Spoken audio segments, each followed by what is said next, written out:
मैंने किस तरह से कम पढ़ाई करके भी क्लास 5वीं से 12वीं तक 80% बनाए, किस तरह से मैं चीज़ों को याद करता था, क्या मेरी टेक्निक थी। मैं जो भी इस वीडियो में बताने वाला हूँ सब पर्सनल एक्सपीरियंस से है, कहीं से भी उठाई गई बातें नहीं हैं। तो कुछ लोग मानते हैं कि कुछ स्टूडेंट होते ही इतने टैलेंटेड हैं कि वो जो भी चीज़ एक बार पढ़ लेते हैं उन्हें वो याद हो जाती है। वो एक तरह के स्पेशल होते हैं, सबसे अलग होते हैं या गॉड गिफ्टेड होते हैं, लेकिन ये सच नहीं है। ऐसे स्टूडेंट कोई काम अलग नहीं करते, बल्कि वो हर एक काम को अलग से करते हैं। वीडियो में दो मेन बातें जिनकी हेल्प से मैंने चीज़ों को याद रखा, और एक मिस्टेक जो आपको किसी भी हालत में नहीं करनी है, इन्हीं बारे में हम बात करेंगे। ये जो मैं बताने वाला हूँ, जिसे आप यदि प्रैक्टिस और कंसिस्टेंसी के साथ फॉलो करते हो तो आप डेफिनेटली इंटेलिजेंट बनोगे। देखो, मैं आपको कोई टिप्स नहीं बताऊंगा, बल्कि चीज़ों को प्रैक्टिकल तरीके से और स्टेप बाय स्टेप बताने वाला हूं। तो आप इस वीडियो को बिल्कुल भी स्किप ना करें, ताकि कोई भी इंफॉर्मेशन मिस ना हो। पहले बात करते हैं उस एक मिस्टेक के बारे में जो मैक्सिमम लोग करते हैं। तो आपको कभी किसी ने मोबाइल नंबर दिए, आपने थोड़ी देर के लिए याद कर लिया और किसी को बता दिया था, कहीं लिख दिए थे, तो आपको उस टाइम लगा होगा कि वाह क्या याददाश्त है मेरी। लेकिन एक दो दिन बाद क्या आपको वो नंबर याद थी? बहुत मुश्किल। लेकिन फिर भी यही गलती मैक्सिमम स्टूडेंट करते हैं। पढ़ाई के वक्त में भी करता था ये गलती। हाँ, खुद को मूर्ख बनाना। स्टूडेंट क्या करते हैं कि पहले वो देख देख के पढ़ते हैं, फिर नोटबुक बंद करके बिना देखे उसे बार बार वापस बोलते हैं, फिर पढ़ के इस तरह करते रहते हैं। इसे याद करना नहीं, बल्कि रट्टा मारना कहते हैं।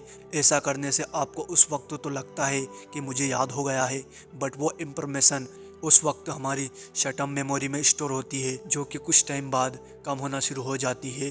तो आप ये गलती बिल्कुल ना करें। अब बात करते हैं उन दो चीज़ों के बारे में जिन्हें आपको फॉलो करना है। नंबर 1, जब हम नोटबुक या नोट्स खोलकर उसमें लिखे वर्ड्स को देखना शुरू करते हैं, तो उस वक्त तो हमें लगता है कि मैं पढ़ रहा हूँ, लेकिन वो शायद पूरी तरह से हमारे दिमाग को नहीं दिखती। क्या मतलब इसका? यानी उस वक्त उन शब्दों को सिर्फ आप देखते हो, आपकी आंखें देखती है, आपका दिमाग नहीं देख पाता है। वो इंफॉर्मेशन हमारी मेमोरी में सिर्फ थोड़े टाइम तक ही बनी रहती है। मतलब आप उसे कभी भी भूल सकते हो।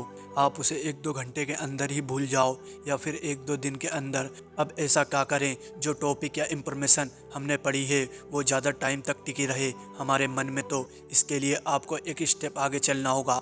आप सबसे पहले कुछ देर तक पूरे ध्यान से किसी टॉपिक या पैराग्राफ को पढ़ें। उस टाइम आपको इस बात का स्ट्रेस नहीं लेना है कि कुछ याद है या नहीं। आधा घंटा, एक घंटा या जितनी भी आपकी कैपेसिटी है उतनी देर तक पढ़ लें। फिर अपने जो पढ़ा है उसे दोबारा पढ़ते हुए साथ में कठिन और इम्पोर्टेंट चीज़ को शॉर्ट में लिखते हुए चलें। शॉर्ट नोट्स बनाते रहें। देखो, उसमें टाइम थोड़ा सा एक्स्ट्रा लगता है, लेकिन बाद में ये चीज़ें बहुत ज़्यादा फ़ायदा देगी आपको। वो कैसे, मैं बताता हूँ आपको। अभी आप जब इस तरह से पढ़ो तो चीज़ें आपके दिमाग में बैठना शुरू हो जाएगी। फिर एक ब्रेक लेकर फिर से पढ़ने बैठ जाएं और इसी तरह से पढ़ते रहें। फिर लास्ट में जो आपने लिख लिख के याद किए थे या तो नोट्स बनाए थे, उसे फटाफट से रिवाइड कर लें। और इसके बाद आप यदि एक और चीज़ कर लेते हो, तो आपने जो भी चीज़ें पढ़ी थी उसके अंदर से कोई भी क्वेश्चन आए एग्जाम में, आप उसे कर दोगे आसानी से। तो ये काम है पढ़ी हुई मटेरियल मैसेज क्यूजा एमसीजी सोलो करना। इसमें आपको मज़ा तो आएगा ही, साथ में बहुत ज़्यादा टाइम तक याद रहेगी चीज़ें। आपने जो भी टॉपिक या लेसन पढ़ा उससे रिलेटेड एमसीक्यू जेक्यू इंटरनेट पूरा भरा पड़ा है वीडियो और ऐसी इंफॉर्मेशन से। अब आप कहोगे कि ऐसे तो टाइम लग जाता है। देखो, पढ़ाई में पहली बार किसी चीज़ को आप जितना ज़्यादा टाइम दोगे, अगली बार उससे भी आधा टाइम देना पड़ेगा और चीज़ें और ज़्यादा लॉन्ग टर्म के साथ याद रहना शुरू हो जाएगी। पर्सनल एक्सपीरियंस से बता रहा हूँ मैं ये चीज़ें। अगर ये चीज़ आप रोज़ करते हो तो आपको जिस चैप्टर या लेसन को 1 घंटा लगता था पढ़ने में, ये टाइम के बाद आप उसे 10 से 15 मिनट में निपटा दोगे। दूसरी चीज़ है लिमिटेड ईटीडी प्लस कंसिस्टेंसी। मान लो आप जोश में आकर एक दिन लगातार 4-5 घंटे दबाकर जिम कर लेते हो, तो क्या अगले दिन आपका मन करेगा 1 घंटा भी करने का? बहुत मुश्किल है। कुछ बोलते हैं ना, ज़्यादा नंबर लाने हैं तो ज़्यादा पढ़ो, 10-10 घंटे पढ़कर फाड़ के रख दो।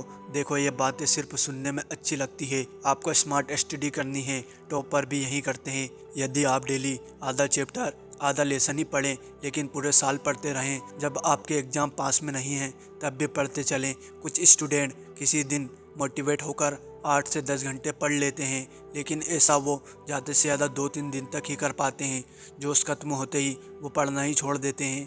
आप ऐसा ना करें, लेकिन आप कम और थोड़ा थोड़ा पढ़ें, लेकिन डेली पढ़ें। उम्मीद करता हूँ कि ये वीडियो आपको पसंद आया होगा, इससे आप कुछ सीख पाए होंगे। अगर ये वीडियो पसंद आया हो तो चैनल को सब्सक्राइब करके वीडियो को लाइक ज़रूर करें।